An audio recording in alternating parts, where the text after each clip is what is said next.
மதுரை உயர் மறை மாவட்டத்தின் சியோன் நகர் என்று அழைக்கப்படுகின்ற ஞான ஒளிவுபுரம் புனித வளனார் ஆலயத்திற்குட்பட்ட புனித ஆரோக்கிய அன்னை ஆலயம் அர்ச்சிப்பு விழா மதுரை பேராயர் முனைவர் அந்தோணிசாமி சவரிமுத்து அவர்களால் அர்ச்சித்து புனிதப்படுத்தும் நிகழ்வு நடைபெற்றது. பேராயர் அவர்களுக்கு ஞான ஒளிவுபுரம் திரு அவையின் சார்பாக பேரவையின் சார்பாக உற்சாக வரவேற்பு அளிக்கப்பட்டது.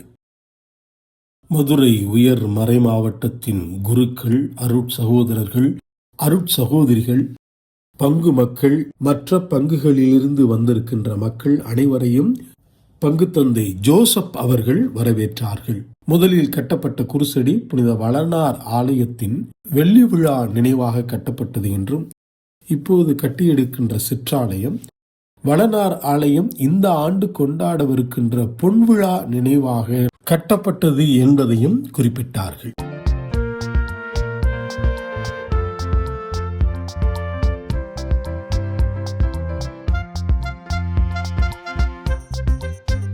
கல்வெட்டை பேராயர் அவர்கள் திறந்து வைத்தார்கள். ஆலயத்திற்கு பெருமளவில் உதவி செய்த இந்நாள் பங்கு பேரவையின் துணைத் தலைவர் திரு வள்ளல் செபஸ்தியான், மேனாள் துணைத் தலைவர் திரு பிரால்கா பால்ராஜ் அவர்களும் இணைந்து மற்றொரு கல்வெட்டை திறந்து வைத்தார்கள். இந்த கோயிலை கட்டுவதற்கு உறுதுணையாக இருந்த மதுரை மாமன்ற உறுப்பினர் பாசத்திற்குரிய திரு ஜெயராம் அவர்களுக்கு பேராயர் பொன்னாடை அணிவிக்க மக்கள் கரவொலி எழுப்பி அன்பை வெளிப்படுத்தினார். கட்டிட பொறியாளர் திரு பால் செங்கோல் அவர்களுக்கு பேராயர் பொன்னாடை அணிவித்தார்.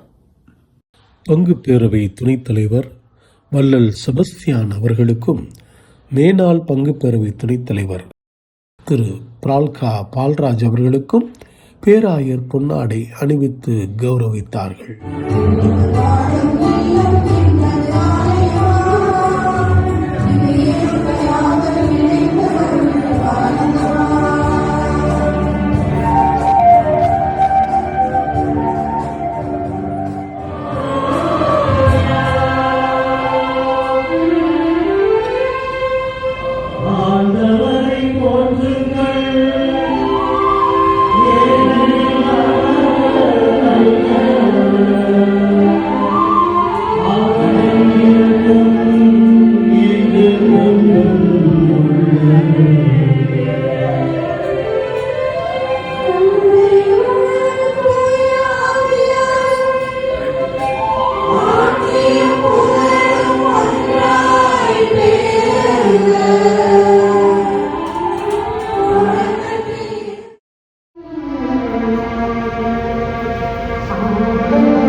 துணை மாறாதே தாய் மரியே, துணை மாறாதே நடத்தும் தாய் மரியே. அன்னைக்கு மகிழ்ச்சியை வாழ்வினும் கிடைத்திடும் எழுச்சியே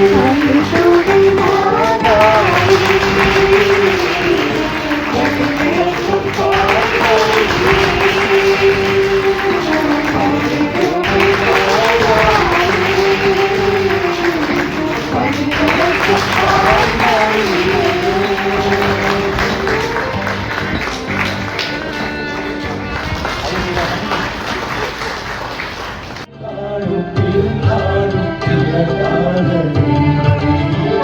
நாளும் ஒருபோதும் மறவாத தெய்வமே, மறந்தாலும் பிறந்தாலும் பிறந்தாத தெய்வமே.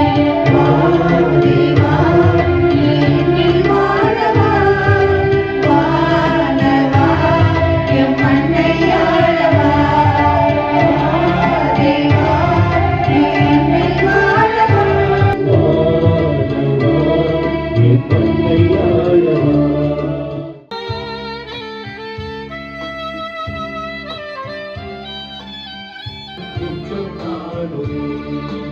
ஆளும் தெய்வம் நீரே என்று உள்ளம் பாடுதே. உந்தன் வருகை தஞ்சம் என்று நெஞ்சம் நாடுதே.